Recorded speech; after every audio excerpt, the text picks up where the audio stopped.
Wi-Fi is my middle name. How did that happen, though? Why you though? You know what it was? I think I talked too much. Because if I kind of maybe have kept some things to myself or in my side pocket, and maybe I wouldn't have been so out there with, you know, what I think is going on and this, that, and the third, I think that perhaps I probably could have had a little more grace in the game in itself. But I was but you know what? On top of that, they were scared.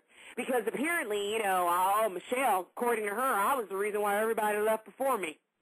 Right, right. And I'm like, okay, Portuguese princess, let's look at this. Because A, B, C, D, E, F, G doesn't make sense. I can't be all of those votes. I mean, I'm really, you know, persuasive, but if you're telling me I'm something like David Koresh or some shit, excuse my language if this is a talk show that I shouldn't be cussing on, but if you're telling me that I'm like David Koresh or somebody, well, I need to sign some people up and you know, do this. So I don't know if they were really scared about maybe the fact that I could talk to people or, you know, I was just a great target to get out. I was strong in the beginning of the game. I don't know. But at the end of the day, I did feel like, especially my last week, everybody turned their back on me. Yeah, it's isolated on you. That's what I was Everybody was. It was so shady. And it was honestly, hey Libra. No, this is why, and this is why even in the house, everybody was under the impression that you were guilty to the point where you just gave up and you didn't talk to anybody because it wasn't you not talking to them. They were ignoring you, your own people that were, you know, not speaking to you. Even Keisha, you know, I told us that you were cold. I was just playing the game. You know, I love ya. Okay, Keisha. But, you know, and that's for me, that resonated so deep because I knew it. I knew it when I left and I went into sequester. I said, God is my witness. If Memphis is sitting down in that last end, you'd have to hit me on top of my head and make me call his name out. And I want to tell you why. Because he was straightforward, cold to the point, blunt. Oh, he shake his hand. Oh, yeah. He rallied me and Keisha in the bathroom one day and was like, okay. And he knew he had a window because we were so pissed off at Jesse. Yeah, and man. Instead of him thinking about that for 1 second for me, his ass didn't blink an eye. It was within a day and a half, here I am saving him, and the day and a half, he don't know who I am. And I was like, you cold-hearted brother. And I wouldn't want to mess with you on the street no kind of way because if you could do me like that, I don't know what. So I had to let him go. So at the end of the day, Memphis couldn't get water from me, and that's when I was really upset. You know, I mean, it's 109 degrees in Houston, and it's real tough for me to handle up a bottle of water in him because it really upset me because I felt like I saved him. I saved your ass, and here you are high-siding, you profiling, you being, okay. So that's how it went for us. Do I have any ill feelings? No. Memphis played a game. But at the end of the day, I knew who I was going to vote for and who I wasn't. And Mr. Dan. Hey, tell people this, Libra, let me jump in here a second because this is something that's very interesting that Ollie actually spoke to us about was the jury house and how actually one-sided it was. So maybe you guys can talk about that. Hey, Libra, tell them we had no idea who we were voting for. People think that it was planned to go 7-0. We had no idea who was voting for. Honestly, we had no idea. But at the same time, I mean, I'm just going to be straight up with you. People in the jury house, you can kind of get their sentiments when they come in. Exactly. They're going to, you know, this is going on. And they're talking about it when you're viewing, when the viewers see us going through, looking at the events of the game, from the tapes that are brought in from the previous cast members that are now evicted, you go through that tape and you can get the body language. You can see all of those types of things, and you're real cognizant of that because that's the only inch of information you get from being in the jury house. So already you kind of get a sense of where people are kind of like, and he did me dirty, or this is what happened. And before this, he said he was going to keep me in. He promised on his mother's granddaughter's dog, the one that got one eye, who's lucky as son of a gun. And, and then you know what he did? Looked me in the eye and walked me out the door with my luggage. And you're like, oh, man. And so you already know, okay, well, it don't look too good for Memphis.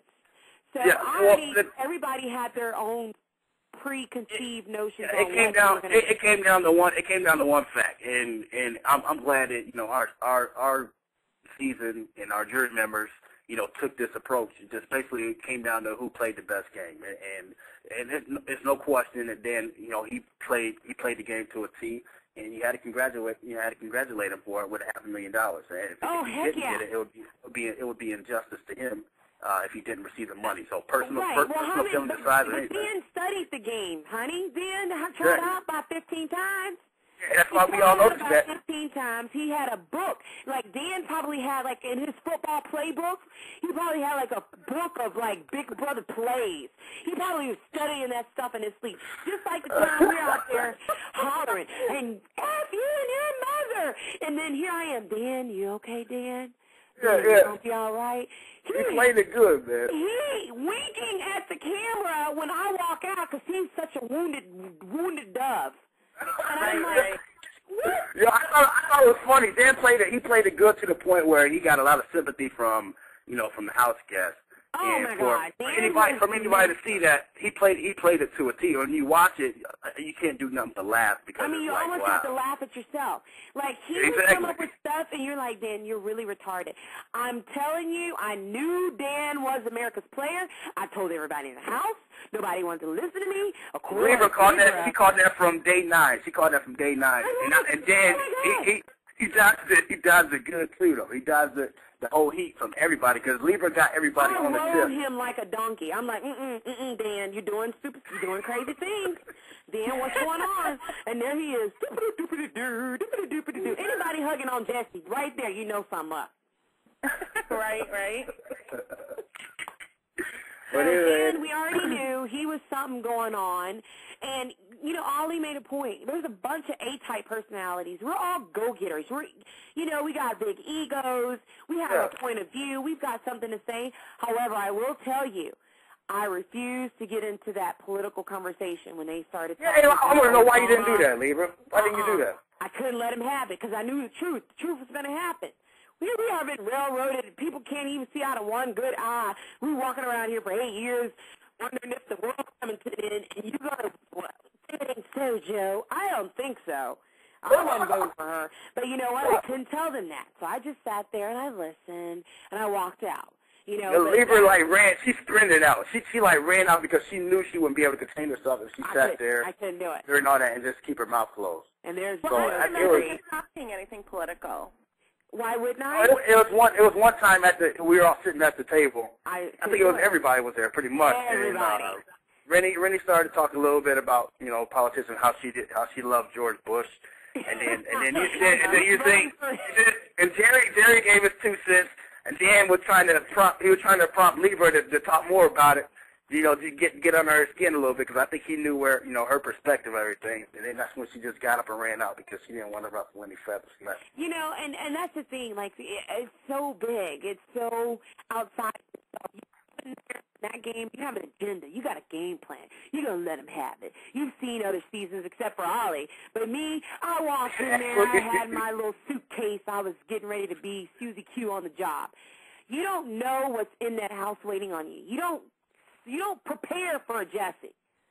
No, you can't prepare for it. You can't prepare for anything. Trying to prepare for like an evil dick or somebody. You don't prepare for these, like people that come out of the sky and you're like, what are you doing, dude? Hey, Libra, let me ask you this. It can throw you off. Libra, before you went in the house, did you get the question asked to you, or even do you talk about, so what's your game plan? What do you really plan on doing when you get in the house? Is there even a such thing as a game plan? How can you plan for something that you don't even know is going to happen? The way I look at it, I guess I shouldn't be the person to talk about gameplay because I didn't do anything within the house. Yeah, I was ready to say, what was your game plan on? Listen, my game plan, and let me tell you, I will address this. I will address this since I have the platform to do this now. My game plan was simply to have no game plan, obviously. And what did it do? Listen, what did it do? Let me say something. Let me say this. People may look at bad on that, and I can respect that. Good job, Sherlock. You guessed it. I didn't play the game. But what did it do? I was never put up until the 8th week. I still had a chance to advance, but I simply didn't win any competitions. That's basically what it boiled down to. No, I didn't play the game. No big deal. I didn't play the game, but at the same time, I still had a shot within the 8 weeks. You got further than me, and you didn't play the game. You're very right about that. So, that's the point I'm making. I think it was because you were more stealth. I mean, you were like nobody knew, didn't know where you stood, you didn't say much, so they kind of were still figuring you out. At the end of the day, when you're on the vine with Dan, who was about to break his balls because he wasn't hanging up there for another second, and you almost had it, that would have